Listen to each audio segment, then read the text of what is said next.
الحمد لله رب العالمين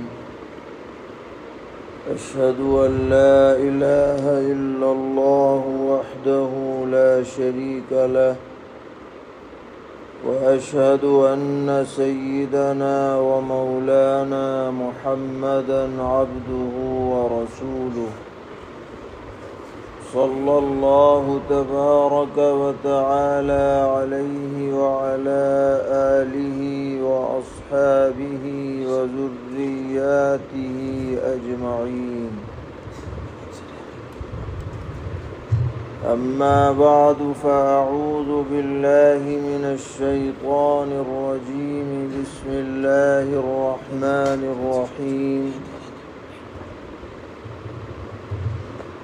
يا أيها الذين آمنوا ادخلوا في السلم كافة ولا تتبعوا خطوات الشيطان إنه لكم عدو مبين.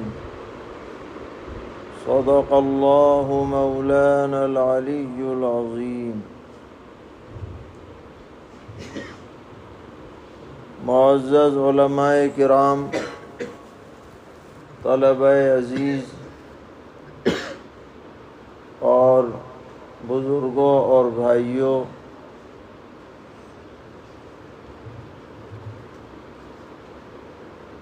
اللہ تعالیٰ نے ہمیں جو دین عطا فرمایا ہے وہ ایک کامل، مکمل، اکمل دین ہے، اور یہ کسی انسان کا بنایا ہوا نہیں ہے،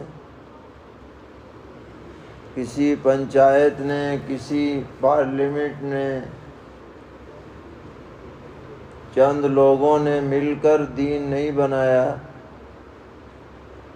بلکہ یہ دین ہمارے خالق و مالک اللہ تبارک و تعالی نے بذات خود بنا کر ہمیں عطا فرمایا ہے۔ جس وقت ہم سب کے جد امجد سیدنا حضرت آدم علی نبینا وعلیہ الصلاۃ والسلام دنیا میں بھیجے گئے تھے، تو اللہ تعالیٰ نے فرمایا تھا کہ اما یاتینکم منی ھدی، کہ جب میری طرف سے تمہارے پاس ہدایت بھیجی جائے گی، فمن تبع ھدایا فلا خوف علیہم ولا هم یحزنون، تو جو میری ہدایت کی پیروی کرے گا اسے نہ ڈر ہوگا نہ غم ہوگا، یعنی وہ واپس جنت میں پہنچ جائے گا، کیونکہ ایسی جگہ جہاں نہ ڈر ہو نہ غم ہو وہ سوائے جنت کے اور کوئی نہیں ہو سکتا۔ کوئی انسان دنیا میں چاہے کہیں کبھی رہنے والا ہو، کتنا ہی بڑا مالدار کیوں نہ ہو، کتنا ہی بڑا حکمراں کیوں نہ ہو، تمام دنیا کے اسباب اسے کیوں نہ حاصل ہوں، لیکن وہ یہ دعویٰ نہیں کر سکتا کہ مجھے نہ کبھی غم ہوا ہے نہ مجھے کوئی ڈر ہے، بلکہ ہر انسان دنیا میں ڈر میں بھی ہے اور غم میں بھی ہے، اور ڈر بھی الگ الگ طرح کا ہوتا ہے۔ کہیں حکومت کا ڈر ہے، کہیں چور کا ڈر ہے، کہیں دشمن کا ڈر ہے، حاسد کا ڈر ہے، اور غم بھی طرح طرح کا ہوتا ہے۔ کہیں جانی نقصان پر غم ہوتا ہے، کہیں مالی نقصان پہ کیا ہے غم ہوتا ہے۔ تو بے ڈر اور بے غم زندگی جو ہے وہ تو صرف جنت کی زندگی ہے. یہاں نہ کسی کا ڈر ہے نہ کوئی غم ہے، کیونکہ وہاں پر جو بھی جائے گا اللہ تعالی اس کو اپنی رضا اور خوشنودی سے نوازیں گے، اور جس کو اللہ تعالیٰ کی خوشنودی مل جائے گی اس کو کوئی ڈر ہو ہی نہیں سکتا. ڈر ہوتا تو اللہ تعالیٰ سے ہوتا، اور اللہ ہی راضی ہو جائے تو کیا ڈر.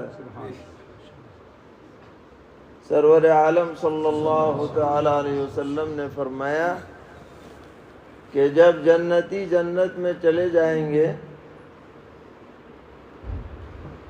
تو ایک دن اللہ تعالی ان سے حال چال پوچھیں گے کہ کوئی اور چیز چاہیے تو بتاؤ.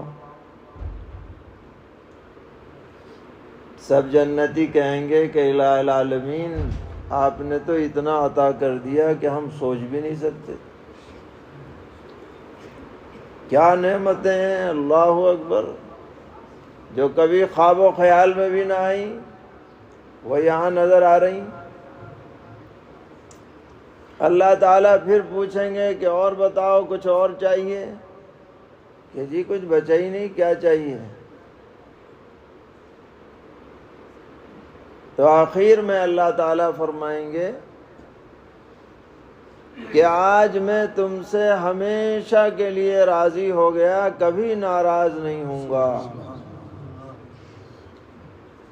تو روایت میں ہے کہ جنتیوں کو اتنی خوشی ہوگی کہ جنت کی کسی نعمت سے اتنی خوشی نہیں ہوگی جتنی اس نعمت سے خوشی ہوگی کہ اللہ تعالیٰ نے اپنی رضا عطا فرما دی. چنانچہ قرآن پاک میں بھی ہے کہ وَرِضْوَانٌ مِّنَ اللَّهِ اکبر، اللہ تعالیٰ اپنی خوشنودی عطا کر دیں، یہ سب سے بڑی دولت. مثال کے طور پر ایک آدمی ہے اور وہ گھر میں رہتا ہے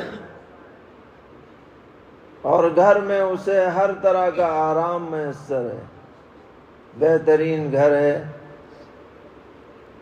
ایئر کنڈیشن لگا ہوا ہے، گدے تکیے لگے ہوئے ہیں، سب کا انتظام ہے،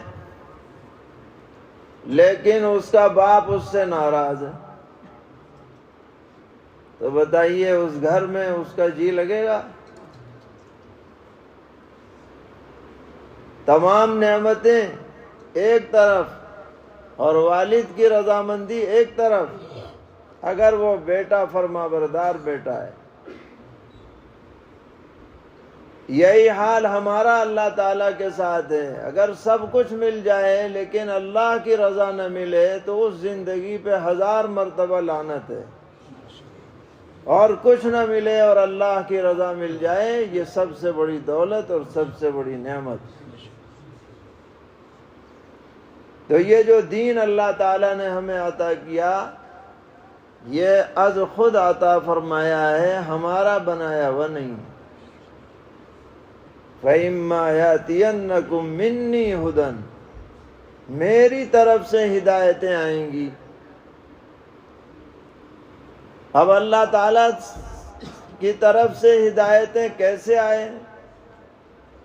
ہمارے اندر تو اتنی طاقت ہے نہیں کہ ہم اللہ تعالیٰ سے براہ راست جا کر کے استفادہ کریں.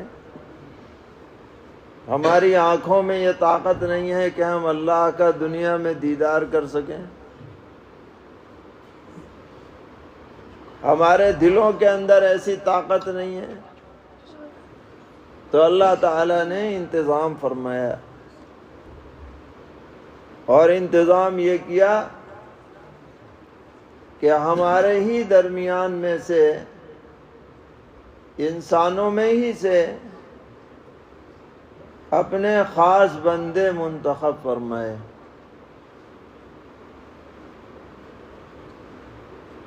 ان بندوں کو نبی اور رسول کہا جاتا ہے۔ نبی کے معنی ہے غیب کی خبریں سنانے والا، اور رسول کے معنی ہے پیغام لانے والا۔ تو یہ انبیاء اور یہ رسول اللہ تعالیٰ نے ان کو ذریعہ بنایا ہدایت کا، کہ اللہ کی ہدایت ان رسولوں کے ذریعے سے اللہ کے بندوں تک پہنچائی جائے گی۔ چنانچہ پہنچائی گئی۔ سیدنا حضرت آدم علیہ نبینا و علیہ الصلاۃ والسلام سے لے کر خاتم النبیین حضرت محمد مصطفیٰ صلی اللہ تعالی علیہ وسلم تک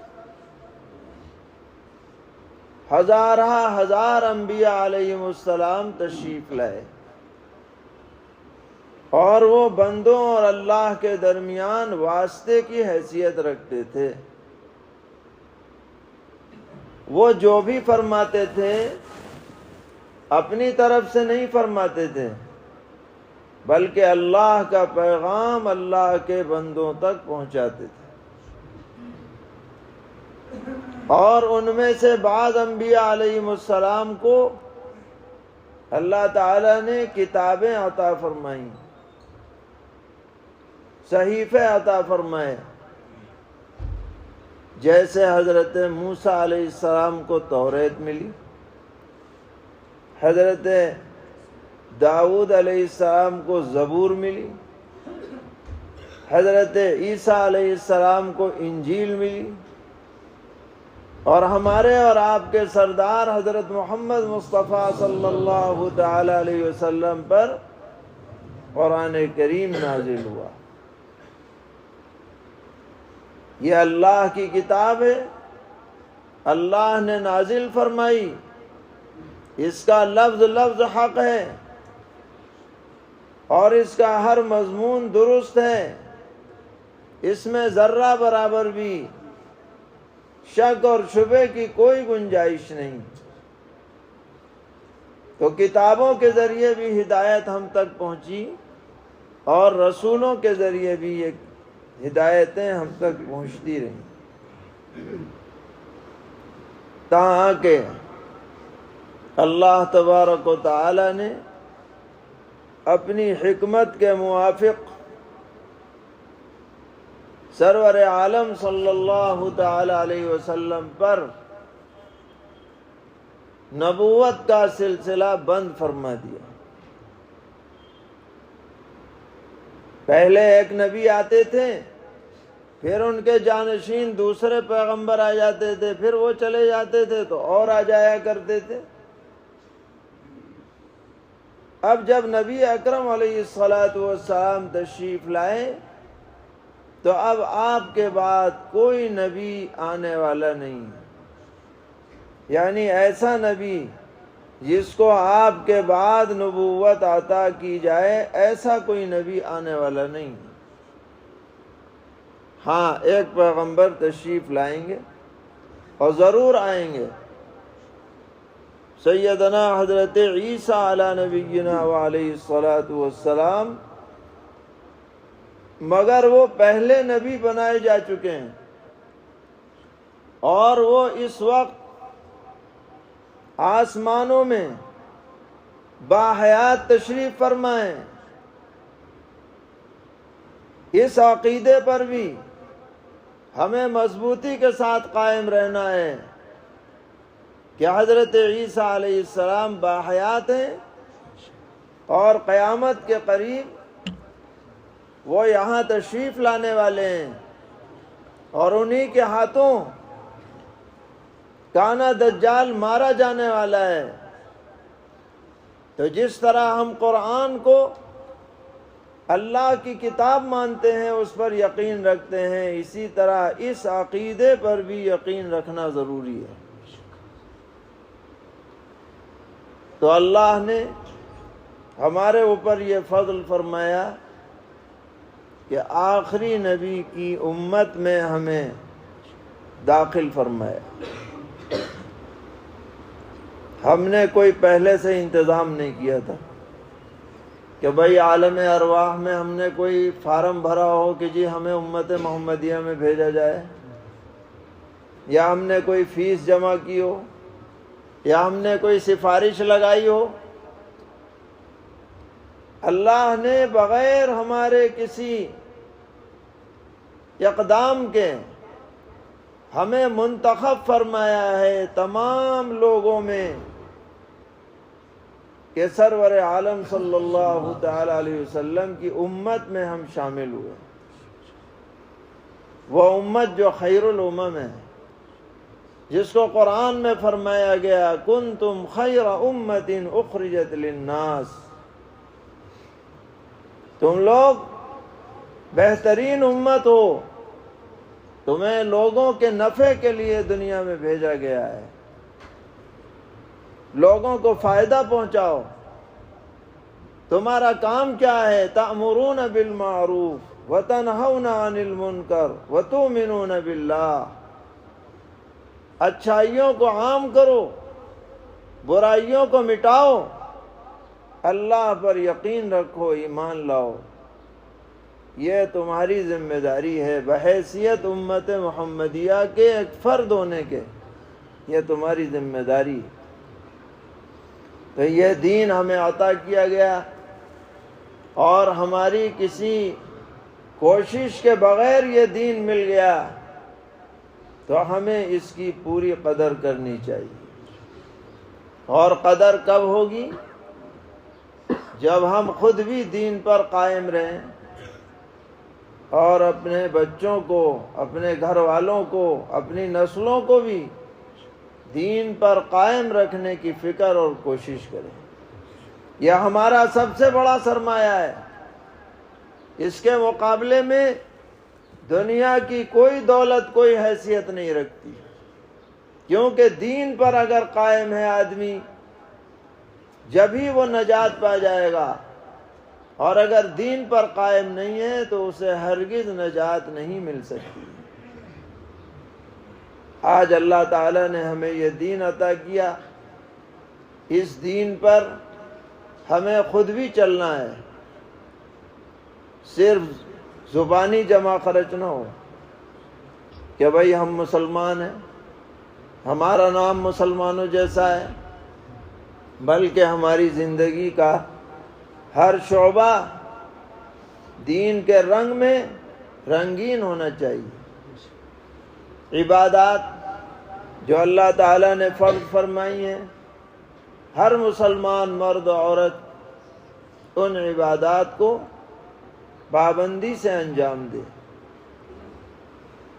ہم اور آپ سب جانتے ہیں کہ ہر مسلمان پر عاقل بالغ مرد یا عورت، بوڑھا جوان، دن میں 5 مرتبہ نماز پڑھنا فرض ہے۔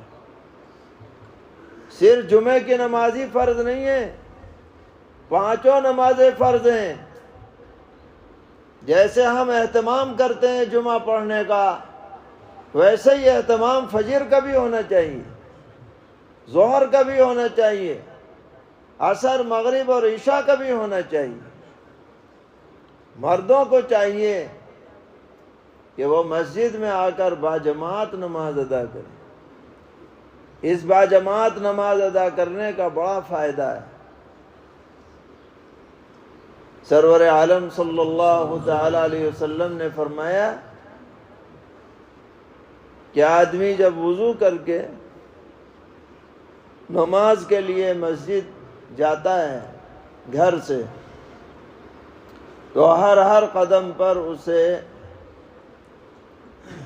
نیکیاں ملتی ہیں اور اس کے گناہ مٹا دیے جاتے ہیں۔ اگر آپ 100 قدم چل کے مسجد میں آئے تو 100 گناہ مٹے اور 100 نیکیاں ملی کم سے کم۔ اور سنیے، جمعے کی نماز میں اگر آئیں آپ گھر سے چل کر، تو عام نمازوں کا تو ثواب یہ ہے کہ ہر قدم پر ایک نیکی ملتی ہے، ایک گناہ مٹتا ہے۔ اور جمعے کے لیے اگر آپ گھر سے چل کر کے آئیں تو ہر قدم پر 1 سال کی عبادت کا ثواب ملتا ہے۔ بھلا بتائیے، اگر آپ 100 قدم چل کے مسجد میں آ رہے ہیں جمعہ پڑھنے کے لیے تو 100 سال کی عبادت کا ثواب آپ کو مل رہا ہے۔ اللہ کی دیکھیے کیا شان کریمی۔ پہلی امتوں میں تو یہ کوئی سوچ بھی نہیں سکتا تھا۔ یہ امت محمدیہ کی خصوصیت ہے کہ کام ہلکا ہے، اجر و ثواب عظیم الشان ہے۔ اب مسجد میں آ گئے اور مسجد میں ذرا پہلے آ گئے۔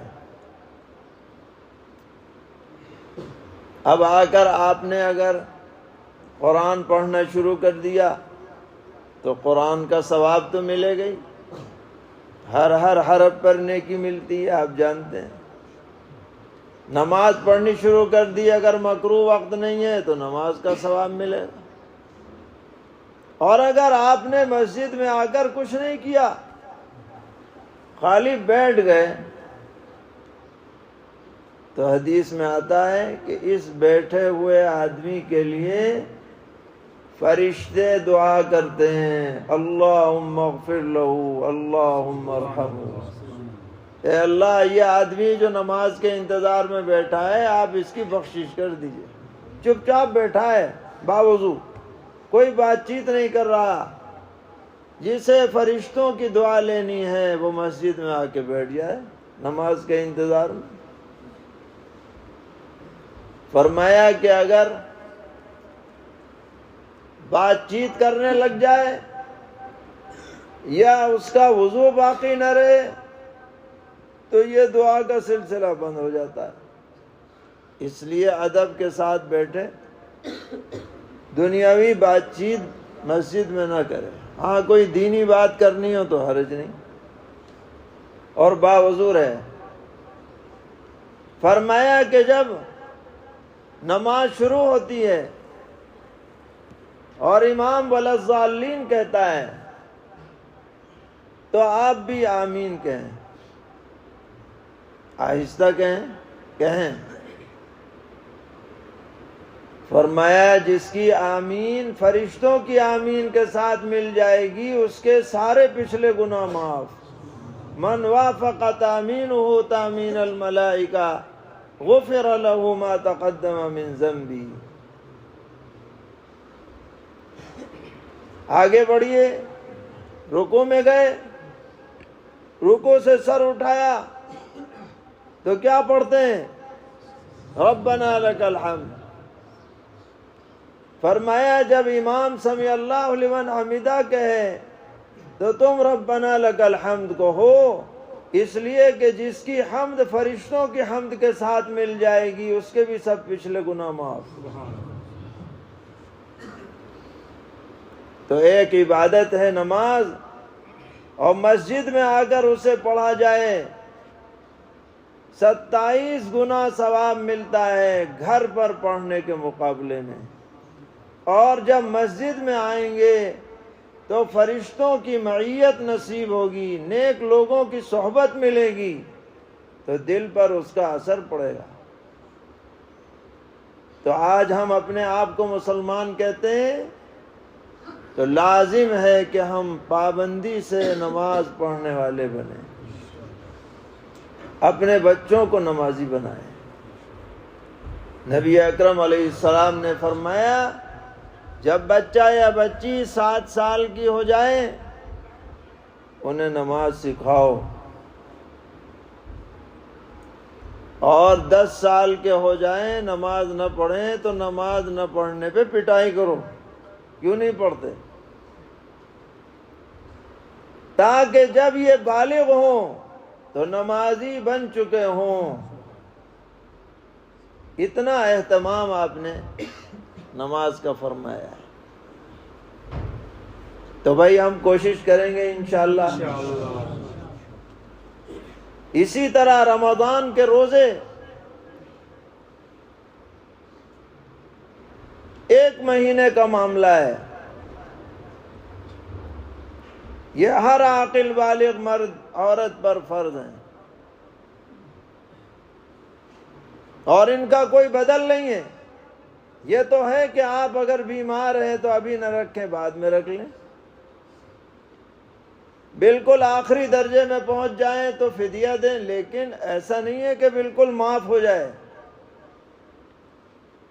کوئی آدمی طاقتور ہونے کے باوجود، جوان ہونے کے باوجود اور قدرت کے باوجود جان بوجھ کر کے فرض روزہ چھوڑ دے رمضان کا، پیغمبر علیہ السلام نے فرمایا کہ اگر اس کے بدلے پوری زندگی بھی روزے رکھتا رہے تو اس کا ثواب تک نہیں پہنچ سکتا ہے۔ تو ہمیں رمضان کے روزوں کا بھی اہتمام ہونا چاہیے۔ کسی بھی مسلمان سے یہ تصور نہیں ہے کہ وہ بغیر عذر کے رمضان کا فرض روزہ چھوڑ دے، ہرگز نہیں ہونا چاہیے۔ اسی طرح زکوٰۃ ہے، یہ بھی اسلامی فرائض میں سے کہ آدمی اپنے مال کی سالانہ زکوٰۃ ادا کرے، حساب لگا کے رکھے، علماء سے مسائل پوچھے۔ جو ہماری مائیں بہنیں ہیں وہ اپنے زیور کا حساب بنا کے رکھیں، کتنا کم اللہ تعالیٰ نے فرض کیا ہے کہ 40 روپے میں 1 روپیہ، 100 روپے میں 2.5 روپے، 1000 روپے میں 25 روپے۔ بتائیے، 1000 روپے میں کل 25 روپے، اور وہ بھی کن کو دینے ہیں؟ اپنے ہی بھائی بندوں کو دینے ہیں۔ کوئی آگ کی طرح نہیں کہ آگ پہ رکھ دو، آگ آ جائے گی جلا کے چلی جائے گی پہلی قوموں کی طرح، بلکہ آپ ہی کے بھائی بندوں پہ خرچ ہو رہے ہیں اور اجر و ثواب آپ کو مل رہا ہے۔ اس کا اہتمام کریں، یہ اہم فرض ہے، اور اس بارے میں علماء سے ضرور مسئلے پوچھتے رہیں۔ منمانی نہیں چلتی اس میں، جو حق ہے اللہ تعالیٰ کا وہ حساب لگا کر کے ادا ہونا چاہیے، محض اندازے سے نہیں۔ اسی طرح جن پر اللہ تعالیٰ نے حج فرض کیا ہے، جو اسلام کا 5واں رکن ہے، یعنی ایمان کو ملا کر 5واں، تو وہ حج کا اہتمام کریں۔ نبی اکرم علیہ الصلاۃ نے بڑی سخت وعید سنائی ہے کہ جس شخص پر حج فرض ہو جائے اور وہ بلا عذر ادا کرنے میں تاخیر کرے، اور اسی حالت میں اس کی موت کا وقت آ جائے، تو آپ نے فرمایا اللہ کو کوئی پرواہ نہیں ہے کہ وہ یہودی ہو کے مرے یا نصرانی ہو کر کے مرے۔ اتنی سخت بات آپ نے ارشاد فرمائی۔ اس لیے جو وسعت والے ہیں، اللہ نے انہیں مالی وسعت عطا کی ہے، طاقت عطا کی ہے، وہ حج کا بھی اہتمام کریں۔ تو عرض یہ کرنا ہے کہ جب ہمارا نام مسلمانوں جیسا ہے، ہمارا خاندان مسلمانوں کا ہے، تو ہمارا عمل بھی اسلام کے موافق ہونا چاہیے، عبادات پوری طرح ادا کی جائے۔ اسی طرح ہمارے معاملات بھی اسلام کے رنگ میں رنگین ہونے چاہیے۔ اللہ تعالیٰ مال کمانے سے منع نہیں فرماتے۔ دنیا دارالاسباب ہے، یہاں آپ دکان کھولیں، کاروبار کریں، کھیتی باڑی کریں اور کوئی کام کریں، شریعت منع نہیں کرتی، لیکن اس نے حدود متعین کی ہیں کہ بھائی سود نہیں ہونا چاہیے، کسی کی زمین نہیں دبانی چاہیے، کسی کا مال نہیں ہڑپ کرنا چاہیے، جوا اور سٹا نہیں ہونا چاہیے، اور ایسی حرام چیزوں کا کاروبار نہیں ہونا چاہیے جو اسلام میں حرام ہے، ان سے آدمی بچے۔ دھوکہ دھڑی نہیں ہونی چاہیے، بے ایمانی نہیں ہونی چاہیے۔ اگر آدمی سچائی کے ساتھ تجارت کرے گا، امانت داری کے ساتھ تجارت کرے گا، تو حضور اکرم علیہ السلام نے فرمایا کہ اس کا حشر قیامت کے دن نبیوں کے ساتھ ہوگا۔ اللہ اکبر۔ ہے تاجر، دکاندار، لیکن امانت داری کے ساتھ تجارت کر رہا ہے تو اتنا اونچا مرتبہ ہے۔ معاملات میں یہ بھی ہے کہ ہم اپنی وراثت شرعی حق کے مطابق تقسیم کریں۔ کسی کا انتقال ہو جائے اور وہ مال چھوڑ کر کے جائے تو اللہ تعالیٰ نے سبھی وارثین کے لیے حقوق متعین کر دیے ہیں۔ اس میں قیاس اور اجتہاد کا بھی دخل نہیں ہے۔ بہت سے مسائل شریعت میں ایسے ہیں جن میں اجتہاد ہوتا ہے، قیاس چلتا ہے، مسئلے نکالے جاتے ہیں، مگر وراثت کے بارے میں اللہ تعالیٰ نے ساری باتیں خود ہی بتا دی کہ بھائی لڑکی کو اتنا، لڑکے کو اتنا، بھائی کو اتنا، بہن کو اتنا، ماں کو اتنا، باپ کو اتنا، سگے بھائی کو اتنا، سگی بہن کو اتنا، ماں شریک کو اتنا، ماں شریک بھائی کو اتنا، ساری باتیں بتا دی۔ اس میں یہ نہیں دیکھا جاتا کہ کون سا وارث ضرورت مند ہے، کون ضرورت مند نہیں ہے، بلکہ رشتہ دیکھا جاتا ہے، کیونکہ ضرورت کا معیار الگ الگ ہے۔ ہو سکتا ہے کہ ہم اسے ضرورت مند نہ سمجھ رہے ہوں، واقعی میں وہ ضرورت مند ہو، ہمارے اوپر نہیں چھوڑا۔ اس لیے ہمارا فرض بنتا ہے پوری کوشش کریں کہ جو حقدار ہیں ان کو حق پہنچے۔ زمین جائیداد کا معاملہ ہو یا اس کے علاوہ روپے پیسے کا معاملہ ہو، تجارت اگر ہے تو اس کے مال کا معاملہ ہو، حتیٰ کہ گھر کے اندر جو ساز و سامان ہے مرنے والے کا، ایک ایک چمچی کے اندر وارثین کا حق ہوتا ہے۔ علماء نے اس کی بڑی تاکید فرمائی۔ تو ہمارے معاملات دین کے رنگ میں رنگین ہونے چاہیے۔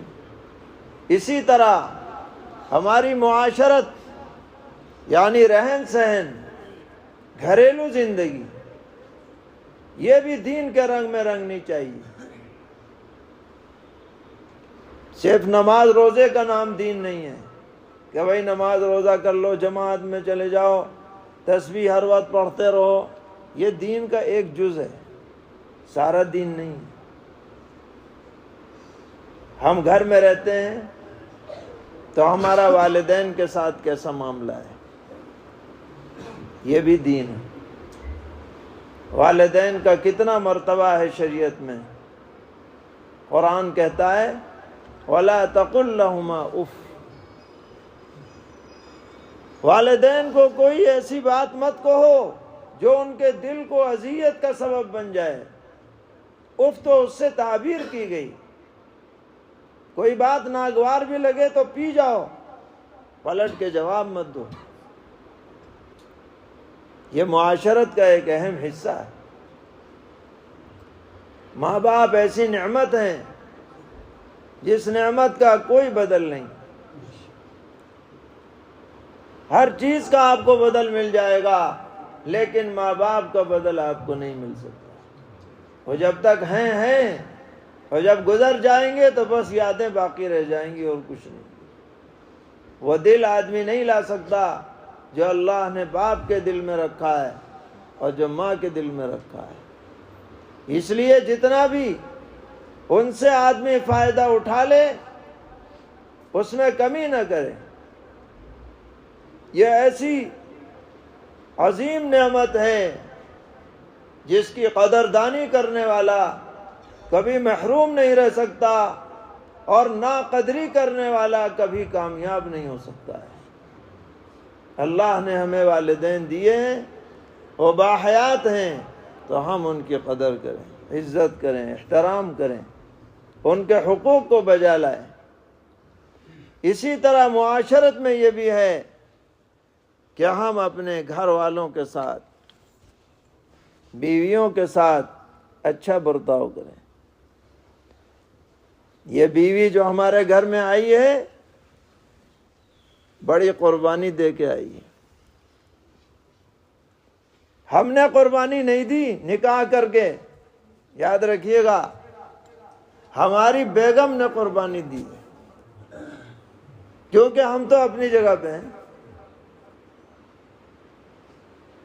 وہ اپنے ماں باپ کو چھوڑ کے آئی، بھائی بہنوں کو چھوڑ کے آئی، اور جناب رشتہ داروں کو چھوڑ کر کے آئی، دوسرے شہر سے آ رہی ہے تو اپنا وطن چھوڑ کر کے آئی۔ اس بیوی کے والدین نے اپنے لخت جگر کو آپ کے لیے دیا ہے، نور نظر کو آپ کے لیے دیا ہے۔ اگر آپ اس کی دلداری نہیں کریں گے تو کون کرے گا؟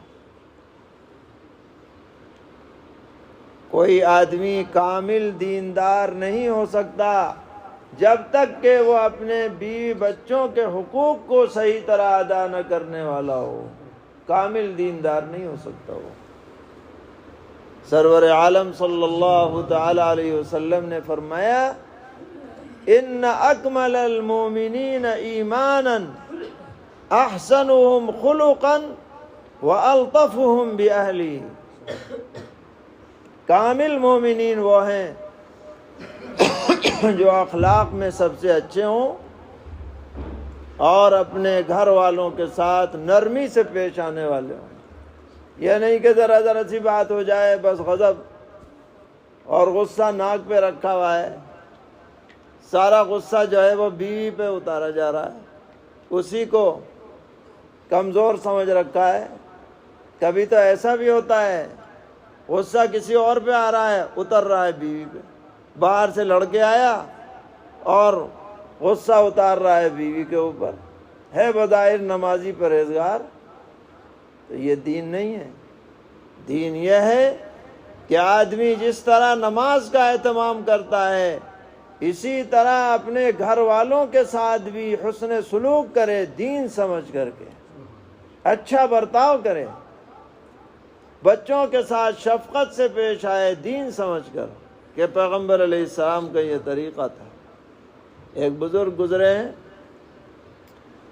حضرت مولانا ڈاکٹر عبدالحی عارفی رحمۃ اللہ علیہ، ان کے ملفوظات میں نے پڑھا، فرماتے ہیں جب میں گھر جاتا ہوں اور کوئی بچہ مجھے نظر پڑتا ہے جس کو پیار کرنے کو جی چاہتا ہے، تو میں پیار کرنے سے پہلے دل میں یہ نیت کرتا ہوں کہ یہ پیار کرنا بچوں کو حضور کی سنت ہے، پھر میں پیار کرتا ہوں۔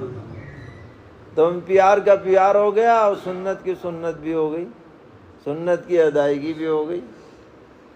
تو الغرض ہمارے عرض کرنے کا منشا یہ ہے کہ جب ہم مسلمان ہیں تو کامل مسلمان ہو جائیں، عبادات میں بھی، معاملات میں بھی، معاشرت میں بھی، اخلاق میں بھی، ظاہر میں بھی، باطن میں بھی، رہن سہن میں بھی، تراش خراش میں بھی، ہر چیز سے ہمارا اسلام نظر آئے، ایسی زندگی ہماری گزرنی چاہیے۔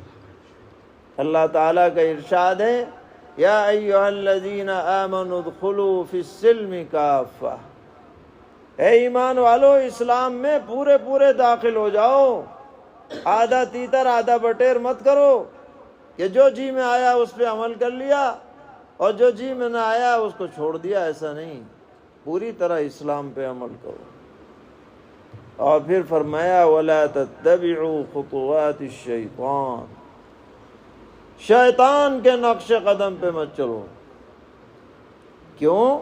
اِنَّهُ لَكُمْ عَدُوٌّ مُّبِينٌ، یہ شیطان تمہارا کھلا ہوا دشمن ہے، اس سے بڑا کوئی دشمن نہیں، یہ سانپ سے بڑا دشمن ہے، یہ بچھو سے بڑا دشمن ہے، یہ شیر اور چیتے سے بڑا دشمن ہے، اس لیے کہ ان دشمنوں کی دشمنیاں تو دنیا تک محدود ہیں، اور اس ملعون کی دشمنی جو ہے آخرت تک اثر انداز ہوتی ہے۔ شیطان چاہتا ہے کہ انسان کو اور انسانوں کی پوری ذریت اور نسلوں کو اللہ سے دور کر دے، جہنمی بنا دے، جنت سے دور کر دے۔ اس کے لیے وہ آپس میں لڑائیاں کرواتا ہے۔ یہ شیطان کا محبوب مشغلہ ہے، بھائی بھائی میں لڑائی، رشتہ داروں میں لڑائی، ذرا ذرا سی باتوں پہ۔ اسی طرح شیطان بے حیائی کی باتوں میں مبتلا کرتا ہے، یہ شیطان کا مشن ہے۔ ایسی چیزوں سے ہمیں بچنا چاہیے، غور کرنا چاہیے، اپنا جائزہ لیتے رہنا چاہیے۔ اللہ تعالی ہمیں توفیق عطا فرمائے، جو کہا سنا گیا اس پر عمل کی سعادت سے بہرور فرمائے، ہر قسم کے شرور سے، فتن سے، غلطیوں سے، منکرات سے، معاصی سے پوری امت کی حفاظت فرمائے۔ اس مدرسے میں خیر اور برکت کے فیصلے فرمائے، دن دونی رات چوگنی ترقی عطا فرمائے۔ سبھی معاونین، منتظمین، بانیان سب کو جزائے خیر عطا فرمائے، اور ہم سب کی نسلوں میں دین و ایمان کی بقا کے فیصلے فرمائے۔ وصلی اللہ تعالی علی خیر خلقہ محمد وآلہ وصحبہ اجمعین برحمتک یا ارحم الراحمین۔